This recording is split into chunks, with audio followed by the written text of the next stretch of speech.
तस्लीम रहमानी साहब, ठीक है। इसको लिंचिंग मानते हैं कि नहीं आप? नहीं, मैं इसे लिंचिंग नहीं मानता। लिंचिंग की अलग एक डेफिनेशन है। हाँ, क्या डेफिनेशन बनाई है सर आपने, बताइएगा। एक आइडियोलॉजिकल मॉब जब आइडियोलॉजिकल रीजन से किसी एक शख्स को मार डालता है, पीट पीट के मार डालता है, उसे लिंचिंग कहते हैं। आप डिक्शनरी कंसल्ट कर लीजिए। ये जो मंगोलपुरी में हुआ ये क्या था? ये एक आपसी झगड़े का मामला था जो पुलिस कह रही है और फर्दर इन्वेस्टिगेशन हो रहा है। सुप्रीम कोर्ट के रिटायर्ड जज भी है, मैं कल भी कह चुका हूं। देखिए रोहित, कुछ फैक्ट्स ठीक कर लीजिए। इंडिया में तकरीबन 80 मर्डर रोजाना होते हैं पूरे देश में। ये एनसीबीआर के ये आंकड़े हैं, नेशनल क्राइम ब्यूरो के। और दिल्ली में 3 से 4 मर्डर 184 थानों के तहत रोजाना की सीट के लिए दो लोग आपस में झगड़ जाए, उसमें कोई मारा जाए, उसके लिए आप किसी हिंदू को यूएन के दरवाजे तक चले जाते हैं कि लिंचिंग हो गई। यहाँ घर में घुस के 20 लोग दो तरफ से घेर के मार दे रहे हैं, लाठी डंडे पीट पीट कर, चाकू घोंप दिया जा रहा है पीठ में, और आप कह रहे हैं नहीं इसको लिंचिंग नहीं कहेंगे हम। उसके रीजन सामान्य मर्डर है आपके लिए। देखिए बड़ी तकलीफ की बात यह है, बहुत तकलीफ की बात यह है कि आम आदमी पार्टी हो, कांग्रेस हो या बीजेपी हो, तीनों लोग एक मासूम नौजवान की निर्मम हत्या पे राजनीति कर रहे हैं। और आप खलीफा हैं, क्योंकि जो आपने कह दिया वही सही है, बाकी सब तो राजनीति कर रहे हैं, और आप यहाँ धार्मिक काम के लिए बैठ के यहाँ पर प्रवचन करने आए हैं। 25 आप भी तो वही करते हैं। पूरे देश में 25,000 शोक सभाएं आयोजित करने का जो ऐलान वीएचपी ने किया है, इसका क्या अर्थ है? अगर कोई उनके लिए कर रहा है काम और वो मारा जा रहा है तो वो नहीं करेंगे क्या शोक सभा? अर्थ है वो अखलाक जिसके लिए आप दुनिया भर में शोक सभाएं करा रहे थे तस्लीम रहमानी, हमने कहीं नहीं, वो तो आपके लिए काम भी नहीं कर रहा था।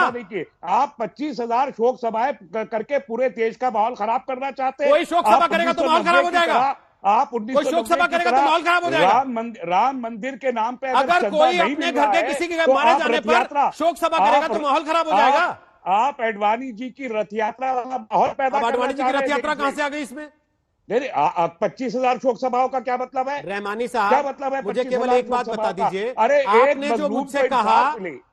जो मुझसे कहा कि इसमें फैक्ट्स कुछ और हैं, मैंने आपसे सवाल पूछा। आप सुप्रीम कोर्ट के रिटायर्ड जज हैं, आपकी जांच कमेटी ने 24 घंटे में जांच करके रिपोर्ट बना ली और फाइनल क्लोजर कर दिया उसके ऊपर कि नहीं यही था जो मैं कह रहा हूं। वो खाता ना वही जो रहमानी का वही सही। बीजेपी के लीडर भी नहीं है, सुप्रीम कोर्ट का जज कोई नहीं है, तो आप भी नहीं है ना। जब तक जांच नहीं हुई तब तक जो तस्वीरें गवाही दे रही हैं उसको क्यों नहीं मानते आप? कि जो तफ्तीश क्योंकि आपको सूट नहीं करता। जो अभी कंक्लूड नहीं हुई, जिसको अभी सीआईडी के सुपुर्द किया गया है, अच्छा? उसको लेके वहां जुनैद की सीट को लेकर जो झगड़ा हुआ था उसके आधे घंटे बाद आप टीवी पर चिल्ला रहे थे लिंचिंग हो गई, लिंचिंग हो गई। वो कंक्लूड हो गया था आधे घंटे में।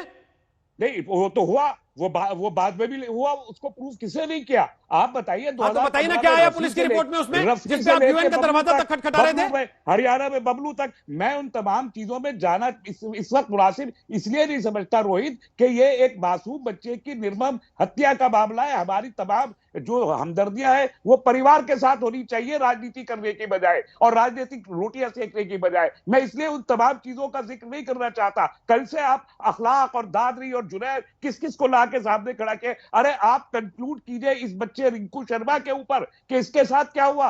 आप रिंकू शर्मा को लेके आप डाइल्यूट कर रहे हैं उसके केस को, और उसपे आप पॉलिटिक्स कर रहे हैं, उसपे आप कम्युनलाइज कर रहे हैं, पूरे के पूरे देश को कर रहे हैं। दिल्ली की घटना को पूरे देश में ले जाना चाहते हैं। दिल्ली दंगे में जिसको बेहद जघन्य तरीके से मार डाला गया, आप तो उसकी हत्या में भी हत्यारों को डिफेंड करने वाले लोगों में से एक हैं।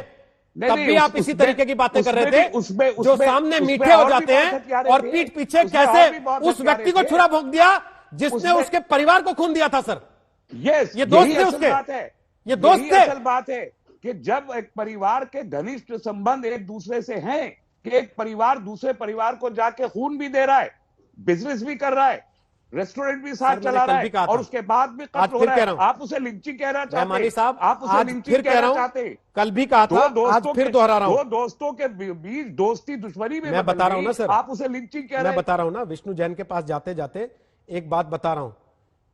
विष्णु जैन जो आदमी दोस्ती में अपना खून तक दे के आ गया था।